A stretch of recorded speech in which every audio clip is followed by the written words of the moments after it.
Hey Spooky Boos! So this is a video that I know I said in the last that I would be doing stories and read them to you that are non-fiction, fun, scary stories.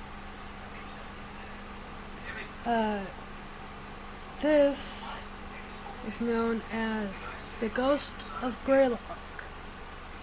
It's everyone's heard stories about Graylock Hall. It was meant to be a place of healing, a hospital where children and teenagers with mental disorders would be cared for and perhaps even cured.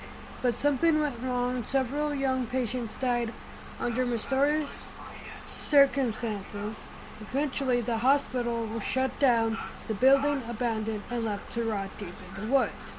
As the new kid in town, Neil Cady wants to see Graylock for himself, especially since rumor has it that the building is haunted. He's got fresh batteries in his flashlight, a camera to document the adventure, and a new friend watching his back.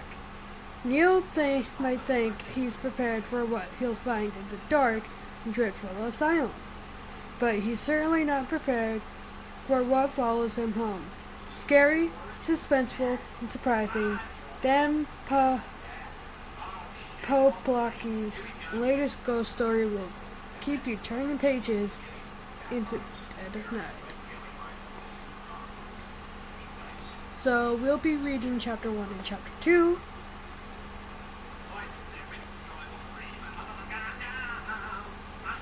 So I'll read the prologue,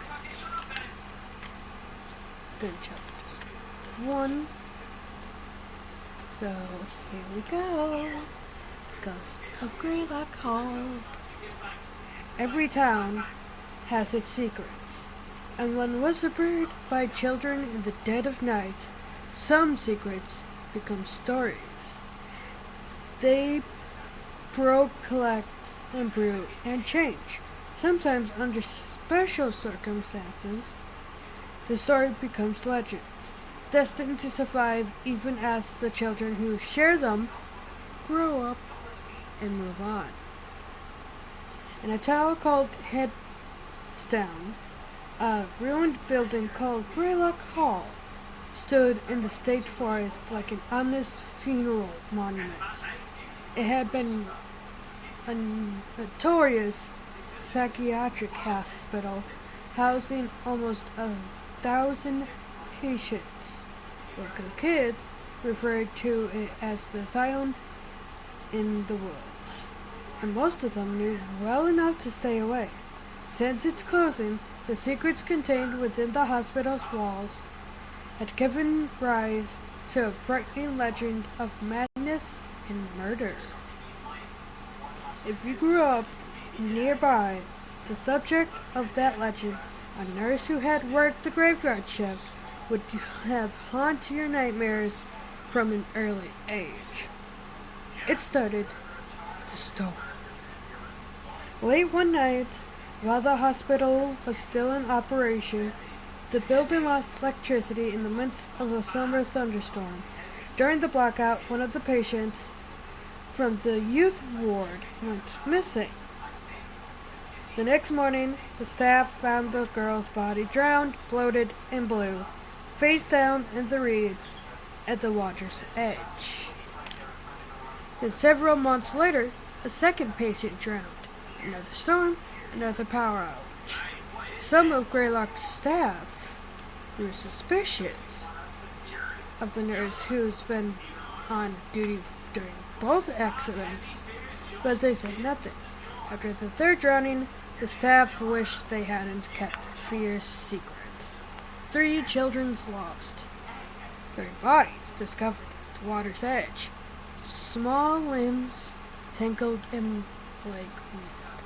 Eyes staring blindly at the pale morning sky. The people of Headstone refused to believe that the deaths were a coincidence, and so they arrested the nurse who worked the graveyard shift. Claiming that the madness of the place had infected her, that she had decided death was the only way to end the suffering of the children in her charge. To add to the townspeople's horror, a day after her arrest, the police discovered the nurse's body hanging from a bedsheet that she tied to the bars of her cell. But the nurse's death and the truth of the matter would remain her secret, a secret that became a story that became a legend. Within a short years, the hospital was shut down, Graylock Hall was left to rot, but in the town of Hudson, the tale of Nurse Janet lives on. And they say, inside the abandoned building, a woman in white still wanders the corridors, her thick-heeled shoes clacking against the tile as she follows at arm's length behind anyone who dares intrude. When she catches you, she sticks you with her needle, then drags you outside the water's edge, down to the deep tangle of clutching lakeweed. They say she smiles as she holds you under, her face blurred as you stare through a silvery surface, her teeth glistening white, delighted to continue her murderous quest to end the suffering of the insane. For those with their own touch of madness would dare enter the asylum in the woods to pursue its terrible secrets. Everyone knows you had to be a crazy to do something like that. That was the prologue. Chapter 1. Well, I have to look. It's a very short chapter. So since I'm reading the prologue and chapter 1, it's going to be easy. And then I'm going to read chapter 2 and chapter 3 if need be. Sitting on the porch steps of his aunt's Victorian house, Neil Cady clutches a small satchel in his lap, and waiting for his new friend, Weasley Bassett, to arrive. Neil had found the bag at the back of the pantry of his aunt's kitchen, and knew it would be perfect for exploring Greylock Hall. Inside, he stashed a small flashlight for the shadows, one of his sister's bobby pins for picklocking, a bottle of water, some plastic sandwich bags for collecting evidence, its digital camera, and a notepad and pen. The night before, Wesley had told him the legend of Nurse Janet, said in the prologue. Even after hearing the dire warning to keep out of Graylock, or else, that concluded the story, Neil wanted nothing more than to get inside the asylum in the woods to see.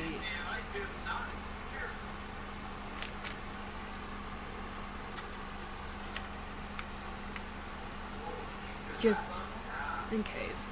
Sorry if it's a Naruto bookmark. This is gonna be my first video for 10 minutes probably. Yay!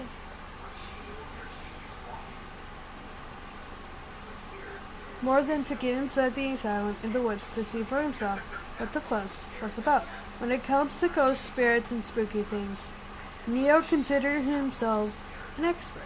He and his friends back in New Jersey knew how to create a Ouija board with a poster board and a Sharpie marker, how to capture a spirit on film, how to recognize the prickly feeling you get in supposedly haunted places. These all took practice to master. But Neil had some good mentors. His favorite show, Ghostly Investigators, was on every Friday night. Neil had not missed an episode since the show had debuted 2 years ago. The hosts, Alexi and Mark, had 3 great tips for optimizing data collecting during a ghost hunt. Keep your batteries fresh, your mind open, and your underwear clean. I bet it's crazy. Waiting for the bus home, Neil turned to find his older sister Bree standing behind him in the doorway. Har har, said Neil, swiveling away from him. So funny you are. I don't think it's coming, said Bree, continuing the joke. She stepped out onto the porch, pretending to graze down the quiet street. A strong breeze shook the leaves in the woods across the road, as if a phantom vehicle were passing by on its way to an unfathomable destination. After a moment, Bree sat next to him. Seriously, though, why do you think you're going somewhere? Aunt Claire and Aunt Anna told us to wait here for you. Aunt Claire mentioned that they'd be right back. Neither of them said a thing about waiting for them. His sister pursued her lips. They're picking up groceries to cook us dinner tonight. The waiting was implied. I don't want to get on their bad sides after 2 days up here. I've got plans, said Neil softly. The more time I spend around the ants, the more I think about Mom. He kept the thought to himself. Plans? Oh well, you've got plans. Sorry. Frustrated, Neil was about to shout the truth. I need to think about something else. When she gently touched his arms. You're not the only one having a hard time with all of this. Come on. Bree tilted her head at the door behind her. Let's watch TV. I'm not having a hard time with anything, Neil lied. I don't feel like moping around when we have a whole town to explore. You're skipping out on the ants to explore Hedston? Bree's tone conjured a picture in his mind of the run-down street he'd first encountered a couple of days ago. The polluted water smelled a bit like old coffee. Short, yellow waterfall poured over a concrete divider near the small bridge at the town's edge. Rusted train tracks, the wood ties of which were well on their way to a state of rot, crossed through what had been a thriving business district, and grass had grown so high between the distant radiation blanks. Reasons. I'm at 12 minutes now. That is cool. That when the wind rustled the tall stalks, it almost sounds like a whistle. The sidewalk of Hedston, were cracked and crooked. Step on a crack. It was a wonder that up here everyone's mother didn't have a broken back. Claire's pie shop is the only thing this place has going for that. Bree continued, resigned. What else do you and Weasley think you're going to find out there? We're not going into town. Bree flinched. Then where are you going? Neil hesitated. The insane asylum, Graylock Hall. It's a psychiatric hospital. I don't think people call them asylums anymore. Except in horror movies. Wesley said it's haunted. We're going looking for ghosts. No way. What do you mean no way? Give me a break, Neil. In what world do you think it's okay to give you a break? It's an abandoned building. Who knows what toxic stuff is floating around? I'm almost done with this chapter for you guys. Never mind what happened, what might be hiding in there, or who. Neil cringed. He should have lied. Why does lying always get such a bad rap? The thought of an empty building in the woods had been his only incentive to get out of bed that morning, since Wesley had told him about the hospital the night before. He's been ecstatic to have a real reason to be here in Hedston. It was something to do, somewhere to go, to escape the idea of his parents back in New Jersey. His mom was lost in the storm of ancient thoughts, trouble that had been sparked by his father's departure earlier that year to pursue a long dream of acting in California. Neil's parents have created their own hideaway, both real and imaginary. And now Neil would too, like parents, like a child. He hoped that the mystery of Nurse Janet would be his escape from all this. Thank goodness for non-existent south surface near the mountains, or else Bree would actually have a chance to stop him. The ants were virtually unreachable at the grocery store. Still, they could turn into the driveway any minute. Since you're so worried about me, why don't you come too? Neil said, forcing himself to smile, shrugging his shoulders, chuckling a bit. When his sister raised a brow, he realized he laid it on way too thick. Nice try. Bree grabbed his arm. Come on inside. Neil to begin to pull away when a sputtering noise came up the driveway. The thin rubber tires kicked up gravel. A boy on a bicycle skidded to a stop. Weasley. Hey, Neil, you ready? Someone else turned on the street and rode swiftly up the path. He stopped beside Weasley and lifted off his helmet. Neil realized instantly who the boy was. Weasley had mentioned an older brother, but had said nothing about him coming with them. This is Eric. Eric was like a sketched-out version of his little brother.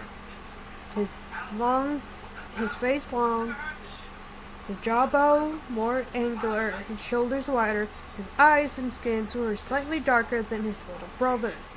But it was obvious that the two boys came from the same parents. Straddling his bike, Eric waved a courteous salute. His band kicked him out this morning, said Weasley, so he decided to tag along. He plays guitar. Eric's smile dropped away and he threw a death glare at his lip. They didn't kick me out, he said, almost to himself. I quit. They're a terrible band. Bree stood, moving in a single fluid like a dancer, lifting a delicate off a stage. Nia watched as she smoothed her long hair straightened the hem of her baby blue t-shirt. I play the viola, she said. As the words escaped her mouth, she blushed. Eric simply stared at her. So I know how hard it can be to work with other musicians. An orchestra in my case, which is slightly different, but still. She cleared her throat. Maybe I should come with you guys, she said, glancing at Neil. I mean, it's probably a good idea to have some adults there for safety's sakes. Neil pressed his lips together. He hated when she made him feel like a kid, even though she was a mere 4 years older than him. I just need to grab my sneakers. Wait for me. She dashed back into the house, not listening for an answer, slammed the screen door behind her. Who's an adult? Weasley said to Neil. I thought you said she's only 16. Just give the girl a break, Eric said softly. She's looking for an adventure just like you guys. Neil raised her brow as Weasley smiled at him. That's the end of chapter 1. Hope you guys actually like that. I'll probably read more of this. The time comes. It's actually very good. Bye, Spooky Boos.